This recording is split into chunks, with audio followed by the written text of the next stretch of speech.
Do I start now? Yeah. Oh, okay.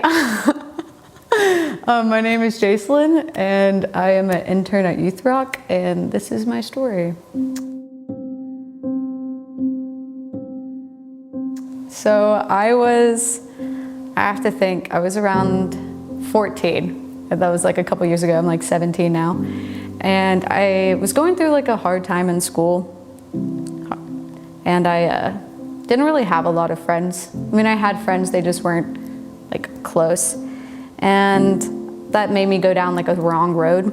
That made me go down this like road that I started doing a bunch of bad things I know I shouldn't do. I started going to all these parties. I started like going out with like the wrong friend group. I got to a point where I didn't see a point in me like caring about what I was going through. So I stopped going to church. I would just skip school, just go away from my parents' house and just like leave like with like 3 days and just didn't tell them where I was going or anything like that. And eventually I was like, one of my friends said, oh, you should come back to school. Like some of the cool things are coming up. I was like, okay, I should go back. And when I was there, a lot of people at the school knew what I was doing and they kind of just started like these rumors about me, which kind of weren't true. And you know how high school works, like one person says something and then like the whole fire just starts. And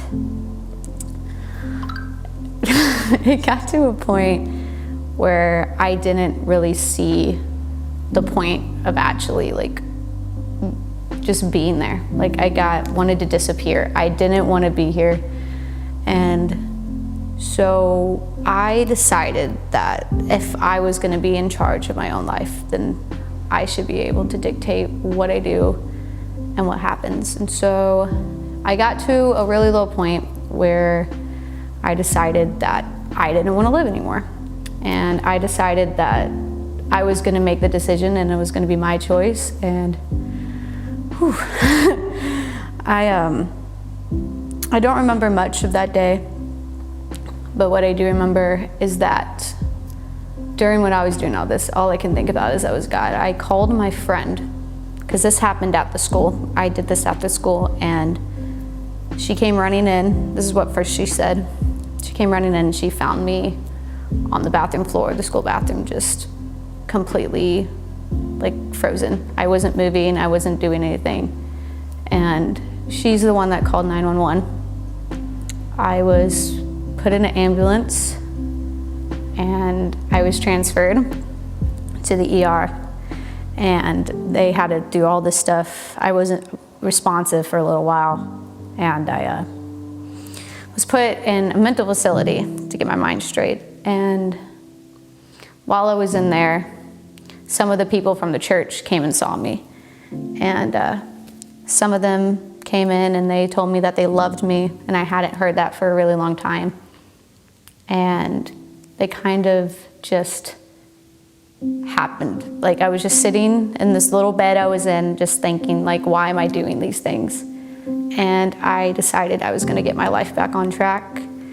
That night, all I did was cry.